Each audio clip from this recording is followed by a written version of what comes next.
Hello, and welcome to Law Talk. My name is John Celebrezze, and I'm the co-founder of the Celebrezze-Zangi Community Legal Education Project, as we call it, CZ-CLEP for short. Our organization provides continuing education about the judiciary and legislature to attorneys, judges, government officials, and the general public. As a career educator, I recognize early on how important legal matters are and how they impact our lives. I am the nephew of the late Anthony J. Celebrezze, who was the popular 5-term mayor of Cleveland and a member of President Kennedy's cabinets. As a tribute to his lifetime commitment to the legal process, we dedicate this show. Our guest today is Kathy Fortney, Medina County Clerk of Courts. Kathy is a lifelong Medina County resident and a graduate of a Medina Senior High School. She is president of the Clerk of Courts Association and is also a member of the Medina County Data Processing Board, Records Commission, and Microfilm Board. Kathy has worked in the Medina County Clerk's office since 1968. She is a strong believer in public access, causing the office to be user-friendly. During her tenure, she has witnessed significant growth in Medina County, but she remains committed to a customer service orientation, dealing with the needs of citizens on an individual basis. Welcome, Kathy. Thank you. Nice to be here. Well, thanks for being with us. Kathy, we all know you in a number of different ways. I'm an attorney, so I visit your office in the courthouse on a pretty regular basis. I was there today, as a matter of fact. Yes, I do. But any of us who bought an automobile anywhere in Medina County, registered it, you do have responsibilities there as well, and I believe in all 3 of the major cities there are satellite offices? Yes, sir, there is. Okay. Maybe I'd like to tell you just a little bit about what the Clerk of Courts really does. Please do. The first division basically is the courthouse, the Clerk of the Courts. And that is where all the filings are done for civil cases, criminal cases that are felonies, all the divorces and dissolutions, Court of Appeals, microfilming. It's a large operation that we do for the courts. My responsibility is to make sure that our judges, Judge Kimbler, Judge Collier, Judge Kovac, has access, immediate access to these records. That's a very important thing. So it really begins with the clerk and the clerk's office and my staff. As you know, John, that we've been very busy today. Yes, you have. With the foreclosures. The other part of my job is the auto title departments that you're speaking of. I have one in Brunswick, Wadsworth, and Medina. So if you, which is having a necessity of life, is to having those motor vehicles or boats, motors, travel trailers, ATVs. Those are people's access to be able to, not a luxury, but to go to work today. That's right. And so I'm a firm believer, and always have been, that public service is number one. It is the public that I am responsible to.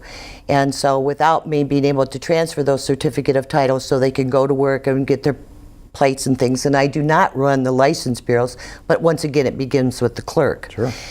We do have 2 offices that are open on Saturday morning, the one in Wadsworth and the one in Medina. We also do passport applications in all of my offices, including the courthouse. As you know, in today's world, we're very global. People are not only vacationing overseas or to other countries, but they're also working in those places. I see. We have done quite a bit of passport applications, and once again, my staff has to be educated in order to process them. It's not just an application. There's a lot of things that are involved. Birth certificates from different states. Sure. Proper documents from out of the country. So we feel that we are very well educated with seminars and things that we attend to provide the best service that we can for the public. Yeah, it's a necessity. I mean, I was there today, seeking a document, and of course, she was readily able to pick it up, which we were certainly grateful for. Well, I wrote down a few questions. I knew you're coming today, and you've given us a little background on what you do. All total, Kathy, I'm curious on kind of in that particular one, how many people are on your staff? I have 40 employees. 40. Okay. Yes. And you keep them all pretty busy. And I could have a lot more on my staff, but unfortunately that is not what we're provided with right now. Sure. Well, okay. The question I have here kind of almost right out of the chute, is what do you find to be the most challenging part of your job? At this point in time, I think every day is a challenge. I look forward to my position as the clerk. But right now in Medina County, our biggest problem or situation that we have are the foreclosures. Really? As of today, we had already done 212 since January 2010. Last year we did... Excuse me, 212 just this year? Yes, sir. See, well, you're probably aware of this, a couple of shows on foreclosures. Yes, you have. But that's sort of an extraordinary number. I mean, for just 2 months into the new year. Right, it is. And these are actually filed foreclosures. Right. Wow. And I'm not sure that the public, and one big reason that I'm here is maybe to go over on what's really happening, not only in the clerk's office, but of these filings. Sure. Then that means that the judges, Judge Kimbler, Judge Collier, are very busy with all of these and having their magistrates work with all of these cases. The prosecutor, Dean Holman, is very much involved with this. The sheriff's office is very much involved. And they're a very expensive process to go through. Because a foreclosure is filed today, it can take 2 or 3 years before this is settled. I see. The plaintiff in this situation has to file some of these cases in order to do process to move to the next part of this of saving your home. The plaintiff in a foreclosure, who is this person? Well, most of those now are the banks. The banks. Right. So the bank is suing. Right. It's a lawsuit because they're not, obviously they haven't been paid appropriately. So their ultimate intention is to grab the property. I mean, that's what they're moving towards. Right. I mean, it's kind of a blunt way to say it, but that's where we're going. But you say this process takes a couple of years? Sometimes it can. And we have mediation office that also helps people. The county auditor, Mike Kovac, has Save Your Home. Pat Geisman, the county commissioner, has a Save Your Home committee that we've been on. What the banks want to do, I think, in my opinion now, is try to work with the people so they can save their home, maybe renegotiate their mortgage so they have an opportunity to stay in their home and not move out. But apparently, Kathy, this process of the lawsuit has to start even before that could happen? Right. So the renegotiation really can't happen by the guy coming down to the bank and saying, I don't have enough money, or? A lot of these banks are not our local banks. A lot of these banks are out of state, and so it's almost impossible.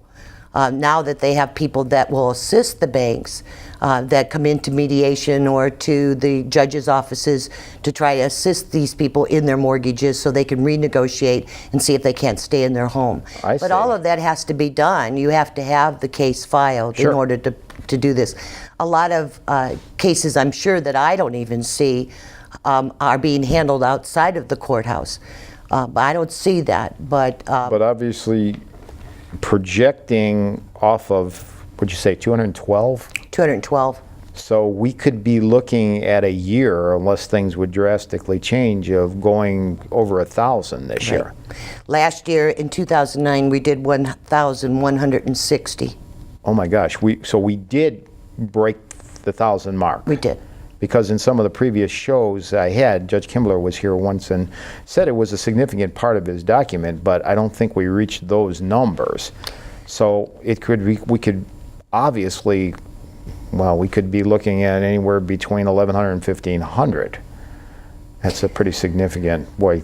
I think that, well, I know that because of the judges' offices and us other elected officials trying to work with people, we have done an outstanding job with what we have. Sure. And I think the public realizes that in a lot of ways. And the information that we've been able to put out there has been very helpful, whereas before we didn't even have the access ourselves.